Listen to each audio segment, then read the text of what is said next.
What if I told you a man survived a 30-minute fall into a frozen river without a single scratch? Stay tuned. He was a construction worker named James, working on a high bridge.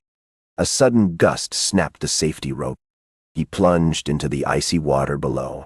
The current dragged him downstream for minutes. His body was numb, breath shallow, heart racing. Miraculously, his coat acted as insulation. He floated, not sinking, because the water was near freezing.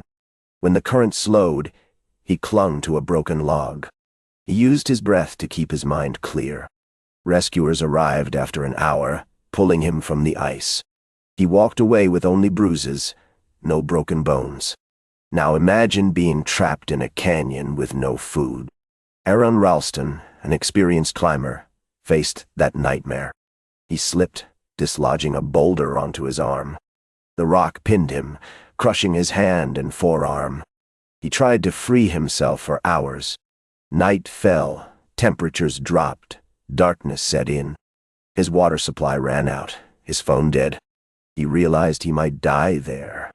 He recorded a video, saying goodbye to his family.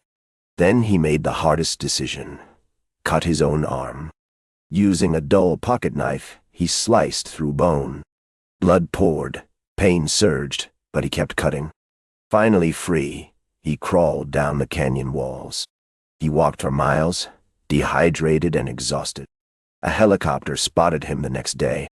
He survived, but his story shocked the world. Next, meet Julianne Kopke, a teenage girl who survived a plane crash. In 1976, a flight over the Amazon exploded mid-air. She fell from 10,000 feet, still strapped to her seat. The seat acted as a parachute, slowing her descent. She landed in the dense rainforest, alive. She suffered a broken arm, a deep cut on her head. She was alone, with no supplies. She remembered a survival lesson. Stay put. Follow a stream. She walked along a small creek, hoping for rescue. After 10 days, she encountered a search team. She was the sole survivor among 92 passengers. Her story shows the power of sheer will. Consider the 1972 Andes plane crash, a tale of cannibalism. A Uruguayan rugby team's flight crashed in the Andes. Survivors faced sub-zero temperatures and avalanches. Rescue teams called off the search after a week. The men realized only they could save themselves.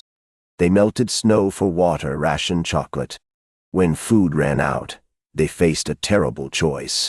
They ate the bodies of their dead friends. It was a decision born of desperation. After 72 days, 2 survivors trekked out. They found a Chilean shepherd who called for help. The remaining survivors were rescued weeks later. Their story became a testament to human endurance. Now picture being stranded on a desert island after a shipwreck. The crew of the Essex, a 19th-century whaling ship, suffered that fate. A giant whale rammed their vessel, sinking it instantly. Survivors clung to debris, drifting for days. They reached a remote island with no fresh water. They boiled seawater using a makeshift metal pot. They hunted seals, ate raw fish. One survivor, Owen Chase, kept a journal of their ordeal. After months, a passing ship rescued the few remaining. Their tale inspired the novel Moby Dick. Think about a man who fell from a 10-story building and lived. In 2007, a construction worker slipped from a scaffold in New York. He landed on a pile of cardboard boxes. The boxes absorbed most of the impact. He suffered only minor bruises and a sprained ankle. He walked away, bewildered, as onlookers gasped. Consider a sailor lost at sea for weeks without food. Stephen Callahan's small sailboat capsized in the Atlantic. He survived in a life raft for 76 days. He collected rainwater in a plastic bag. He caught fish using a makeshift spear. He drank seawater only after evaporating it. His raft drifted over 1,800 miles. He finally sighted a passing ship and was rescued. Now, think of a plane that landed on a river and survived. In 2009, U.S. Airways Flight 1549 hit a flock of geese died time. Both engines failed over the Hudson River. Captain Sullenberger glided the Airbus onto the water. All 155 passengers and crew escaped safely. The plane floated for minutes before sinking. The crew's calm instructions saved lives. Imagine a soldier trapped under rubble after an earthquake. In 1995, a Japanese rescue team dug through collapsed buildings. They found a man alive after 30 days. He survived on rainwater and a small candy bar. He kept moving his fingers to stay awake. When rescuers finally reached him, he smiled weakly. Think of a diver who survived a shark attack without a wound. In 2015, a diver in South Africa was chased by a great white.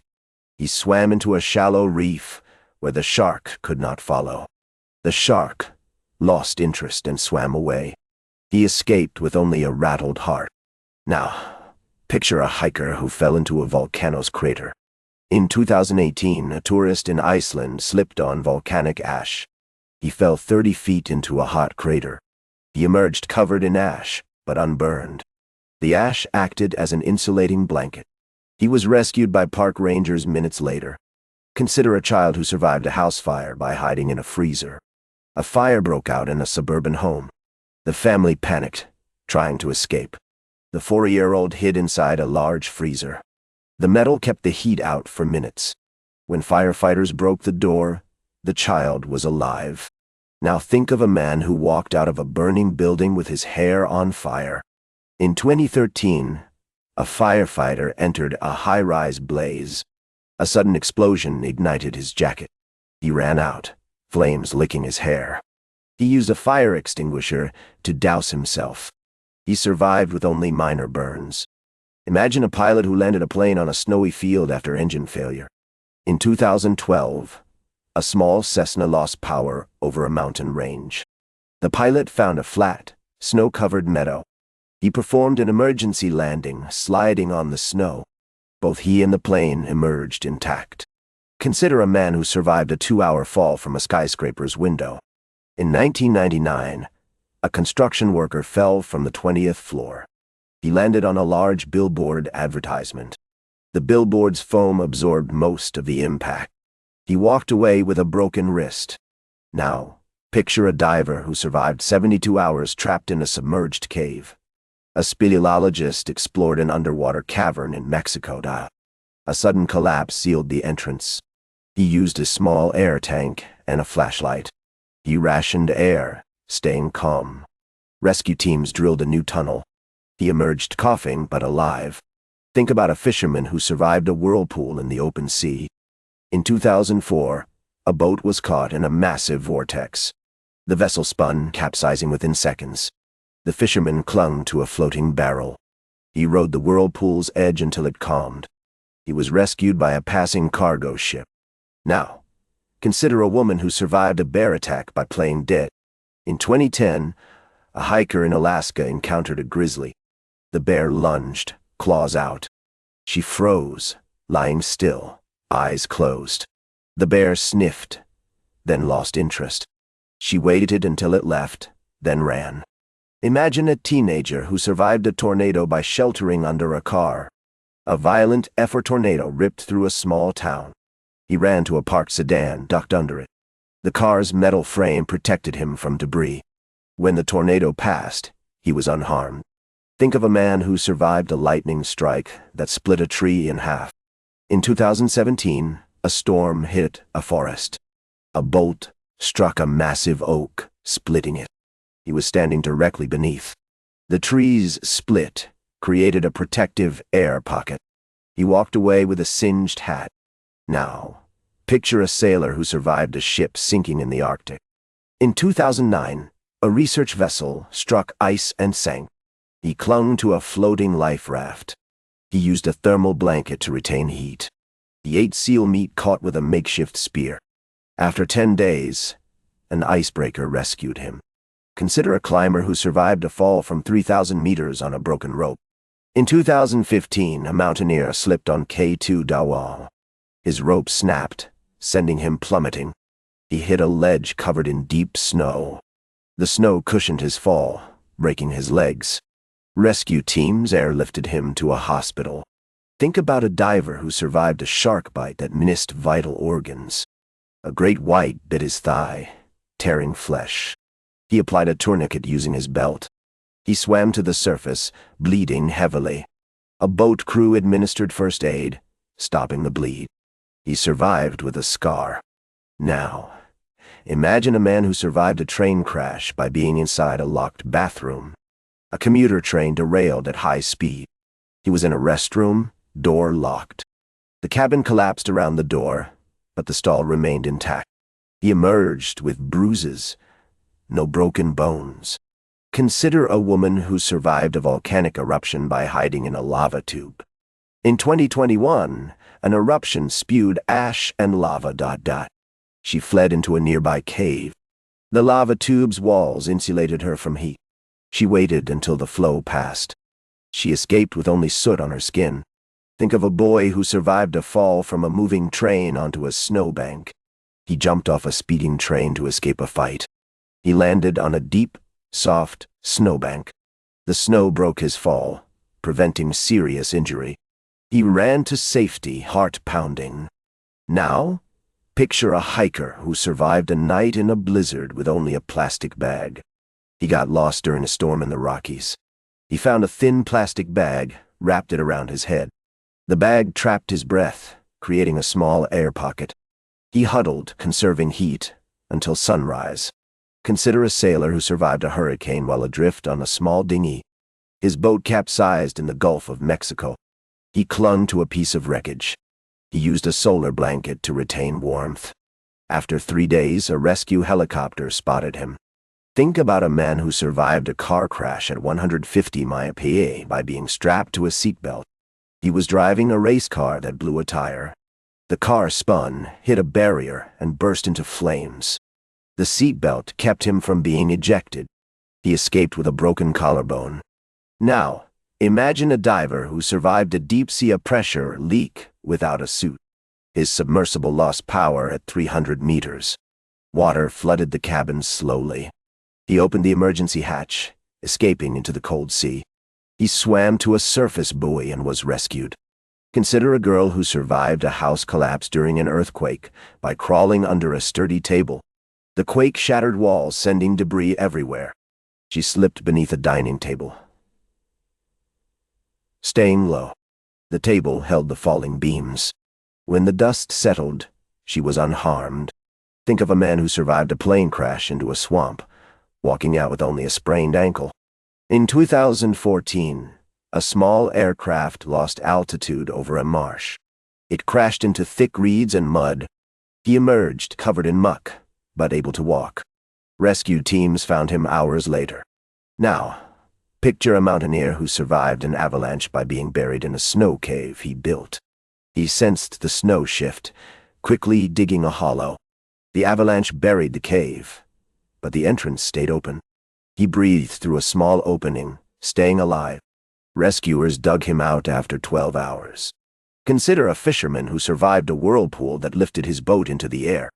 A sudden vortex sucked his boat upward. He clung to the mast as the boat flipped. When the water calmed, he was upside down but alive. He swam to shore, exhausted. Think about a child who survived a gunshot wound to the head because the bullet hit a thick hair. He was playing near a construction site. A stray bullet struck his scalp. His hair caught the bullet, slowing it. He survived with a minor concussion. Now, imagine a man who survived a fall from a moving train onto a haystack. He jumped to escape a robbery. He landed on a deep pile of hay. The hay cushioned his impact, preventing broken bones. He ran away, heart racing.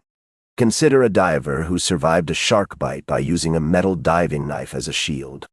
The shark snapped at his leg. He thrust the knife into the water, creating a barrier. The shark retreated, confused. He swam to the boat, bleeding but alive. Think of a pilot who survived a mid-air collision by parachuting into a forest. 2 small planes collided over rural land. He ejected, deploying his parachute. He landed in a dense forest, unharmed. Rescue teams located him within hours.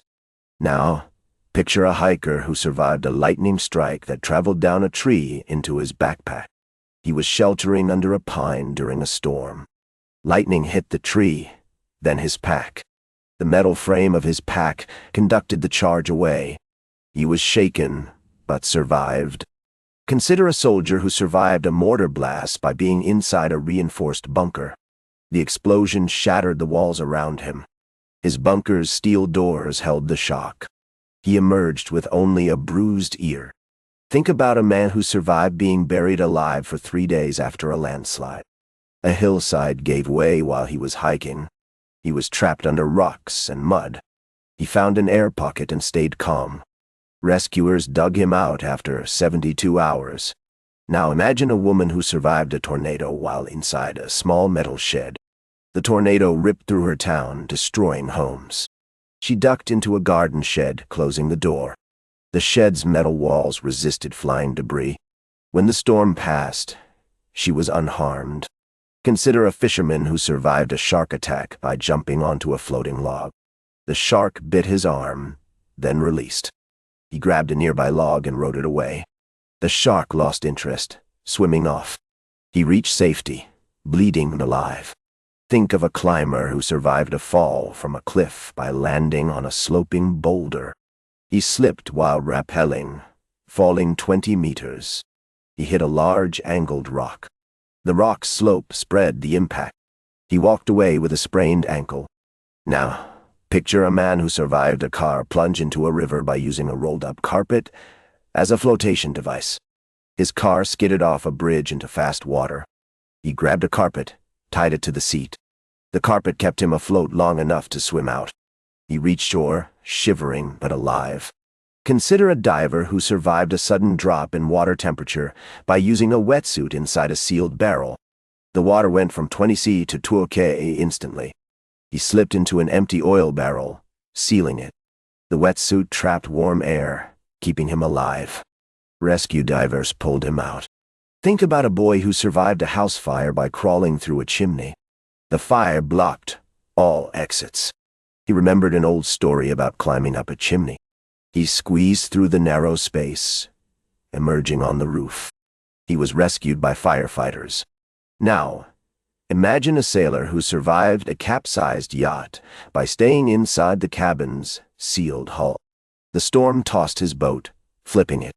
He sealed the cabin door, trapping air inside. He breathed the limited air, staying calm. A rescue boat lifted the hull, saving him. Consider a hiker who survived a fall into a river rapids by grabbing a floating log. He slipped on a wet rock, plunging into white water. He clutched a sturdy log, riding the current. The log carried him downstream to a calm pool. He climbed out, soaked, but alive. Think of a woman who survived a building collapse by hiding in an elevator shaft.